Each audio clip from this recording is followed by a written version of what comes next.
Assalamu alaikum. In my previous video, I am discussing about the calculation of cable tension. Hope you all are fine. So before starting my video, please like and share my video and also subscribe my channel. In my previous video, I am telling you about the calculation of cable tension and I am getting whole of the equation and I basically मैंने आप लोगों को सारा करना बताया था किस तरह से हम लोग इन यूनिट वेक्टर्स को लेते हैं. We take unit vectors and how we can calculate the tension in them and then how we can make the equations, 3 equations, right? So मैंने आप लोगों को कहा था कि पहली इक्वेशन ऐसी बनेगी, बाकी आपने 3 इक्वेशन ऐसे इसकी बना लेनी, A B A C A D करके, ठीक है. अब पहली इक्वेशन तो ये बन गई थी. दूसरी इक्वेशन सिमिलर लाइक जैसे मैंने आपको प्रीवियस कंसेप्ट दिए कैसे आपने बनानी है वो सारी बना बनू के आप लोगों ने 3 इक्वेशंस बना लेनी जैसे मैंने आपको पहली इक्वेशन बनाना सिखाई थी, राइट. सो आप लोगों ने इस तरह से तीनों इक्वेशंस बना लेनी है. तीनों इक्वेशंस बनाने के बाद क्योंकि आपको मैंने ए बी यूनिट वेक्टर दे दी बस आपने इसमें ये करते जाना, वाई के वेक्टर लेने, जी के वेक्टर लेके आपने तीनों इक्वेशन बनानी. अब जब आपकी तीनों इक्वेशंस बन गई, अब मैं आपको मैट लैब में बताऊंगी कि मैट लैब में इस फिजिक्स प्रॉब्लम को हम कैसे सोल्व कर सकते हैं हमारे पास accurate and then how we can get the accurate answer from the MATLAB. So now let's start. Okay, अब इसमें देखिए ये है कि सबसे पहले हम लोगों ने इसको स्क्रिप्ट फाइल में, आप चाहें तो आप इसको करंट विंडो पे कमांड विंडो पे भी आप इसको यूटिलाइज़ कर सकते हैं. अगर आप स्क्रिप्ट फाइल में नहीं लिखना चाहते, कमांड विंडो पे सिंपली आप कमांड्स दीजिए, रन हो जाएगा आपका मैटलैब में प्रोग्राम, ठीक है. लेकिन मैं यहाँ पे इसकी स्क्रिप्ट फाइल बनाऊंगी. अब आप लोगों को स्क्रिप्ट फाइल बनाने का आइडिया तो पता ही होगा कि स्क्रिप्ट फाइल किस तरह से बनती है. सबसे पहले तो आप लोगों ने वो फाइल करंट डायरेक्टरी में जाना है जहाँ पे आपको एक बेसिकली बॉक्स नज़र आएगा मैटलैब के अंदर, उसको जाके क्लिक करना है. वहाँ से आपने कोई वहाँ पे आपकी जो कंप्यूटर्स है ना, कंप्यूटर के अंदर जो फाइल्स है, डाउनलोड्स, माई डॉक्यूमेंट्स, वो खुल जाएंगे. उनमें से किसी भी एक फ़ाइल को आपने पकड़ना है, पकड़ के आपने उसको सिलेक्ट कर लेना है, ठीक है. अब आपने जो है वहाँ पे आप मैटलैब की सबसे फर्स्ट वाली कमांड ऊपर जाके आप देखेंगे फाइल मेन्यू बार में जहाँ पे सारी चीज़ें खुल रही होगी, उसके सबसे फर्स्ट वाले आइकन जो टूल बार होगा वहाँ पे लिखा होगा न्यू स्क्रिप्ट फाइल. उसको आप क्लिक करेंगे तो आपके पास न्यू स्क्रिप्ट फाइल आ जाएगी, ऊपर स्क्रिप्ट फाइल आ जाएगी और नीचे आपके पास क्या निकल आएगी, कमांड विंडो दिखी होगी, ठीक है. अब आप लोगों ने जाना है स्क्रिप्ट फाइल में लिखना. अब स्क्रिप्ट फाइल में जब लिखेंगे तो सबसे पहले मैंने क्या किया, अब देखिए मैंने इन 3 इक्वेशंस को स्क्रिप्ट फाइल में लिखना है. अब 3 इक्वेशंस को मैंने स्क्रिप्ट फाइल में लिखना है तो ये तीनों की तीनों इक्वेशंस कैसे लिखे जाएंगे. अगर हम बेसिकली अब हम लोगों ने इसका क्या प्रोड्यूस करना है. अब ये देखें ये जो है लीनियर इक्वेशंस की प्रॉब्लम्स है. इन लीनियर इक्वेशंस की प्रॉब्लम को सोल्व करने का तरीका आप देखें. सबसे पहले तो आप लोगों ने ये देखना है कि इक्वेशन सिंगुलर है कि नॉन सिंगुलर. वैसे तो हम लोग सिंगुलर नॉन सिंगुलर कैसे प्रूव करते हैं कि हम लोग डिटर्मिनेंट लेते हैं, जिस डिटर्मिनेंट का आंसर 0 आ जाता है हम कहते हैं वो सिंगुलर मैट्रिक्स है, जिस डिटर्मिनेंट का आंसर हम कहते हैं नॉन जीरो तो वो नॉन सिंगुलर. लेकिन अब हम इसको मैटलैब में सोल्व करें तो मैटलैब में सोल्व करने के लिए एक तरीका ये होगा कि हम इसको देखेंगे कि इसमें देखिए नंबर ऑफ इक्वेशंस कितनी है, 1 2 3, और नंबर ऑफ अननोन्स कितने हैं, 3 नंबर ऑफ अननोन्स है, यानी कि T1 T2 T3. इसमें 3 ही अननोन्स हैं और हमारे पास 3 इसमें हमारे पास क्या बन जाएंगी, इक्वेशंस बन जाएंगी. अब हमारे पास 3 अननोन्स हैं, 3 इक्वेशंस है. हमेशा याद रखिएगा जब नंबर ऑफ इक्वेशंस इक्वल्स हो जाए नंबर ऑफ अननोन के तो आपके पास नॉन सिंगुलर मैट्रिक्स होती है. और जो नॉन सिंगुलर मैट्रिक्स होती है इनके अदर देन 0 वैल्यूज़ होती हैं तो हम उस पर दोनों मेथड्स लगा सकते हैं. हम उसमें इन्वर्स मेथड लगा के भी उसकी वैल्यू फाइंड आउट कर सकते हैं और हम उसमें गॉसियन एलिमिनेशन मेथड भी लगा के उसकी वैल्यू फाइंड आउट कर सकते हैं. लेकिन एक बात याद रखिएगा कि जब डिटर्मिनेंट 0 हो जाए, अब आप लोगों को पता है कि जब डिटर्मिनेंट 0 हो जाता है तो हम लोगों ने पिछली प्रीवियस क्लासेस में पढ़ा है कि जब डिटर्मिनेंट 0 आता है तो हम उसका इन्वर्स फाइंड नहीं कर सकते. इन्वर्स निकलता ही उसका जिसका जो मैट्रिक्स नॉन सिंगुलर होती है. सिंगुलर मैट्रिक्स का कोई इन्वर्स नहीं होता. फिर जैसे जैसे हम लोग बड़ी क्लासों में आगे हमें पता चला तो फिर उसके बाद जो 2 साइंटिस्ट थे, Gauss elimination method and Gauss Jordan elimination method, in 2 scientist ने, एक ही साइंटिस्ट था, इसने 2 मेथड दिए. इसने कहा कि अगर कोई भी आपके पास ऐसी मैट्रिक्स आती है जिसका डिटरमिनेंट 0 होता है, अगर आप उसका भी इन्वर्स फाइंड आउट करना चाहते हैं तो आप with the help of this concept Gaussian elimination method और गॉसियन जॉर्डन मेथड लगा के इसको फाइंड आउट कर सकते हैं. वो मेथड तो आपको मैं नहीं बताऊंगी कि वो किस तरह से लगता है, राइट, क्योंकि वो मेरा बेसिकली कंसर्न नहीं है. बेसिकली मैंने यहाँ पे आपको सॉल्व करना बताना है कि हम लोग गॉसियन एलिमिनेशन मेथड को मैटलैब में कैसे सॉल्व कर सकते हैं, ठीक है. सो अब हम लोगों ने क्या करना है कि अब देखें, अब पहले सबसे पहले आपने रफ़ कॉपी लेना, रफ़ पेज लेना. उसमें आपने सबसे पहले तो ये कर लेना है कि आप लोगों ने पहले इसी 3 इक्वेशन है ना, इसको AX इक्वल्स टू बी की फॉर्म में लिख लेना, ठीक है. AX equals to B. अब हमारे पास जो मैट्रिक्स है वो क्या बनेगा, यहाँ से आप लोग देख सकते हैं 1 डिवाइडेड बाई √35, ठीक है, और 1 डिवाइडेड बाई √35, और अगली हमारे पास -3 डिवाइडेड बाई √34 और 1 डिवाइडेड बाई √42. नेक्स्ट रो में हमारे पास आ जाएगा 3 डिवाइडेड बाई √35 और 0 और -4 डिवाइडेड बाई √42. उसके बाद थर्ड रो में हमारे पास आ जाएगा 5 डिवाइडेड बाई √35 और फिर 5 divided by √35 and then 5 divided by √35. ये मेरे पास होगी मैट्रिक्स ए. हमारे पास एक्स क्या है, मतलब इसमें एक्स बेसिकली क्या होता है, वेरिएबल जो कि अननोन है. यहाँ पे हमारे पास वेरिएबल्स कौन से हैं, T1 T2 T3. आप लिख देना T1 T2 एंड T3. और हमारे पास बी क्या है, बी हमारे पास 0 0 mg। अच्छा बेसिकली अभी mg कहाँ से है? mg इस तरह से है कि जो सबसे लास्ट वाला रो था वो k वेक्टर था। आपको पता है कि k वेक्टर जो था वो 5 मीटर था, और ये k वेक्टर जो 5 मीटर था वो इस AB केबल के लिए सिमिलर था, इस AD केबल के लिए भी सिमिलर था, और इस AC केबल के लिए भी सिमिलर था। सो डैट्स वाई अब देखिए यहाँ पे z वेक्टर यहाँ से मैस m सस्पेंडेड है इसी k वेक्टर के अलोंग। ये मैस m सस्पेंडेड है, हमें पता है कोई भी चीज़ फिजिक्स में, अकॉर्डिंग टू फिजिक्स हमें पता है कि कोई भी चीज़ ऐसे सस्पेंड कर रही है तो उसका जो वेट होता है हमेशा कहाँ एक्ट करता है, डाउनवर्ड एक्ट करता है, मतलब उसका वेट mg हमेशा डाउनवर्ड एक्ट करता है। तो इसी वजह से हमने इसको k वेक्टर के साथ लिखा, बाकी किसी वेक्टर के साथ नहीं लिखा। तो यहाँ पे माइनस mg है, और मैं यहाँ पे सेट कर रही हूँ कि माइनस mg बेसिकली मैं सपोज कर रही हूँ कि 1 के इक्वल है। सो आप लोग यहाँ पे mg के बजाय लिखेंगे 1, ठीक है।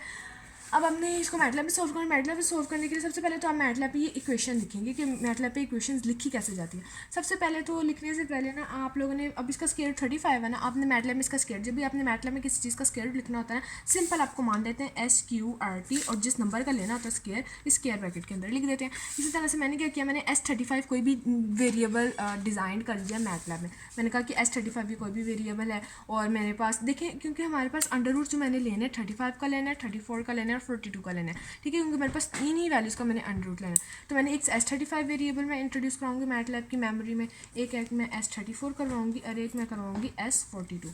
तो मैंने ये तीन वेरिएबल मैटलैब की विंडो में करवा दिया, और मैंने कहा इस S35 वेरिएबल के अंदर आपने स्क्वायर रूट निकालना है 35 का, 34 के S34 वेरिएबल के अंदर ये वेरिएबल्स हैं, ठीक है, वेरिएबल के अंदर आपने स्क्वायर रूट निकालना है 34 का, और 42 के अंदर आपने स्क्वायर रूट निकालना है 42 का। अब जब आपने ये सब निकाल लिया तो आप लोगों ने क्या करना है, अब आपने मैट्रिक्स ए लिखनी है, ये क्वेश्चन के फॉर्म में मैट्रिक्स ए लिखनी है। सबसे पहले आप चाहें तो आप इकट्ठा भी ऐसे लिख सकते हैं कि ए वेक्टर लिखें, उसके ऊपर आप लिखें 1 डिवाइडेड बाय S35, क्योंकि अब मैं S35 क्यों लिख लूँ, इसका 35 क्यों नहीं, क्योंकि इस S35 के अंदर ये वेरिएबल मौजूद है। तो जब मैं इसको ये S35 लिखूँगी तो मैटलैब को खुद ही पता चल जाएगा ये स्क्वायर रूट निकालना है 35 का, ठीक है, जो कि इसकी मेमोरी में पहले से मौजूद होगा। अब मैंने क्या करना है, आप लोग सिंपली जैसे मैंने A1 A2 A3 किया ना, आप सिंपली ऐसे भी कर सकते हैं, 1 डिवाइडेड बाय S35 लिखें और कोमा लिखें, -3 डिवाइडेड बाय S34 लिखें, फिर कॉमा लिखें और 1 डिवाइडेड बाय S42 लिखें। और याद रखिएगा जब हम लोगों ने कोई इक्वेशन लिखनी होती है मैटलैब में, उसे रो की फॉर्म में लिखना होता है, तो या तो हम सिंपली कॉमा लगाते हैं, हम कोमा लगाते हैं, हम कुछ भी नहीं लगाते, और फिर जब हमने उनको कॉलम की फॉर्म में देना होता है तो हम सेमी कॉलन लगाते हैं, ठीक है। अब इसी वजह से 3 डिवाइडेड बाय S35 कॉमा 0, यहाँ पे मैंने आपको सेमी कॉलन क्यों लिया, क्योंकि मैं ये रो में वैल्यू चाह रही हूँ, मतलब ये एक रो में वैल्यू आ जाएगी, फिर वो नीचे कॉलम, जब उसको सेमी कॉलन मिलेगा मैटलैब को तो वो नीचे कॉलम में चल जाएगा, तो ये जो दूसरी रो में लिखूँ वो कॉलम में आएगी, ठीक है। 3 S35 0 -4 डिवाइडेड बाय S42, ठीक है, सेमी कॉलन। अब क्या होगा, ये दूसरा रो खत्म हो जाएगा, तीसरी नीचे वो चला जाएगा, तीसरी रो में चला जाएगा, ठीक है। तीसरी रो में जाके ये क्या कर देगा, ये तीसरी रो को लिखेगा 5 divided by S35 5 divided by S, sorry ये मेरे ख्याल में 34, यस 34, और दिस वन इज़ 42, ठीक है।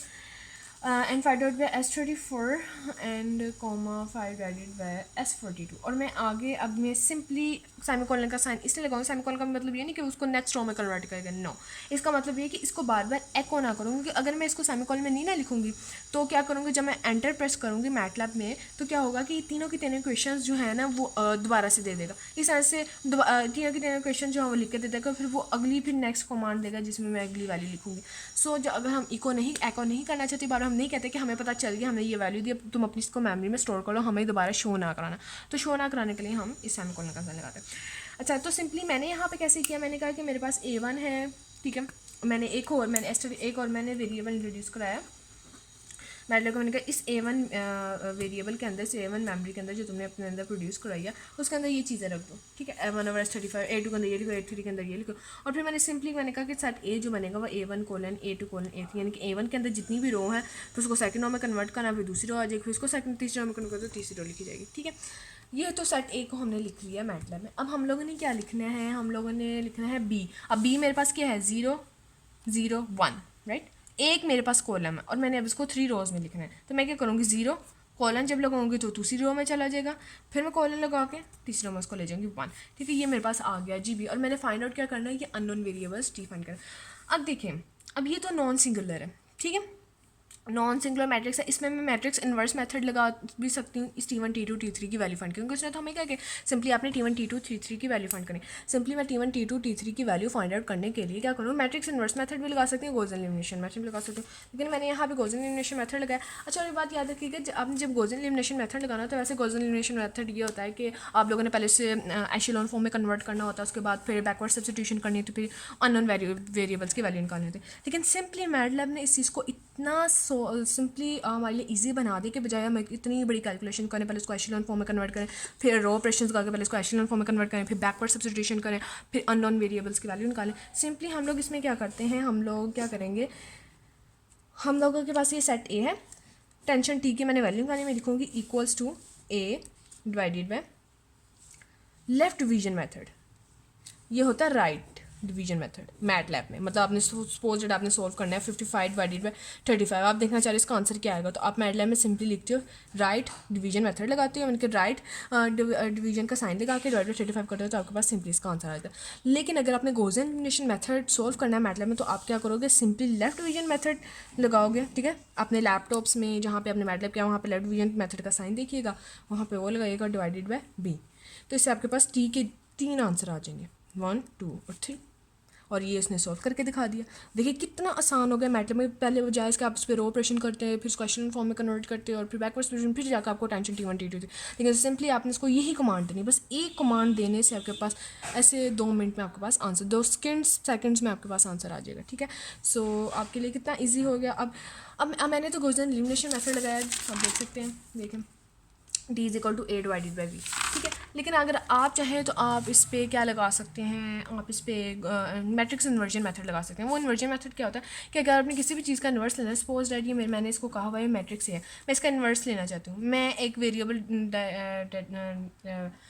इंट्रोड्यूस कराती हूँ मैटलैब में, एक्स इक्वल्स टू, इसका इन्वर्स लेना चाह रही हूँ, आपने I N V square bracket के अंदर ए लिखना है, आपके पास ए का इन्वर्स निकल आएगा जो कि एक्स वेरिएबल के मेमोरी में चला जाएगा सिंपली। तो अब मैं यहाँ पे क्या कर रही हूँ, अगर इन्वर्स मैट्रिक्स इन्वर्स मेथड लगाना चाहती हूँ, मैंने टेंशन टी की वैल्यू फाइंड आउट करनी, मैं लिखूँगी T equals to inverse of A asterisk, क्योंकि अगर मैटलैब में आप किसी चीज़ को मल्टीप्लाई कराना चाहते हैं तो एस्ट्रिक लिखते हैं बी।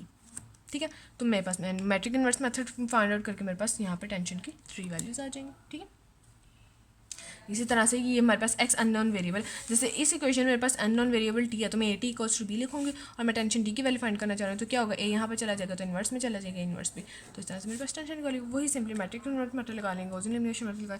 और एक और चीज़ यहाँ पे जो मैंने अपनी लिखी है, वो मैंने रैंक ऑफ ए बी के बारे में बताया। ये मैंने इसलिए बताया क्योंकि आप लोग जानते हैं कि हमारे पास जब भी हम लीनियर इक्वेशंस को सॉल्व कर रहे होते हैं तो हमारे पास सोल्यूशन वब एग्जिस्ट करता है जब रैंक ऑफ ए इक्वल्स हो जाए रैंक ऑफ ए बी के। अगर रैंक ऑफ ए इक्वल्स नहीं होती रैंक ऑफ ए बी को, तो हमारे पास सोल्यूशन एग्जिस्ट नहीं करता। इस सोल्यूशन में देखें, अगर आप rank of A equals to rank of A B करेंगे तो आपके पास एग्जिस्ट करेगा। अब इसमें एग्जिस्ट करेगा, देखो अगर यहाँ पर अगर ये केस होता हमारे पास बेसिकली होमोजीनियस का केस, क्योंकि होमोजीनियस में क्या होता है कि हमारे पास जो बी वाला हिस्सा होता है ना, ये वाला हिस्सा सारे जीरो होता है, क्योंकि भी होमोजीनियस का केस नहीं, नॉन होमोजीनियस का केस है।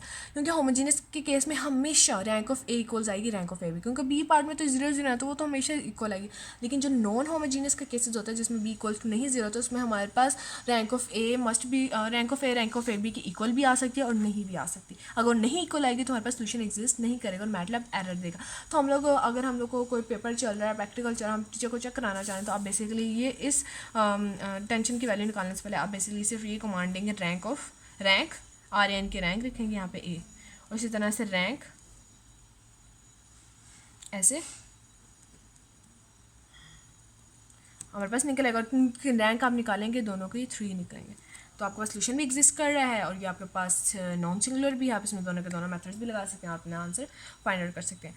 Okay, I hope this is the second part of my video. And my first part मैंने आप लोगों को पहले इसका लेना बताया कि कैसे इसकी क्वेश्चंस बनेंगे, उसके बाद फिर मैंने जब इसकी क्वेश्चंस बना ली फिर मैंने कहा इसको मैटलैब में कैसे सोल्व करेंगे ताकि हम टेंशन्स फाइंड आउट कर सकें इस फिगर से। सो एक फिगर आपको दी जा सकती है, उस फिगर के अंदर ये सारी चीज़ें होंगी, उन्होंने आंसर्स लिखे होंगे, सॉरी आंसर्स लिखे कैलकुलेशन लिखी होंगी, सिर्फ एक फिगर दी जाएगी।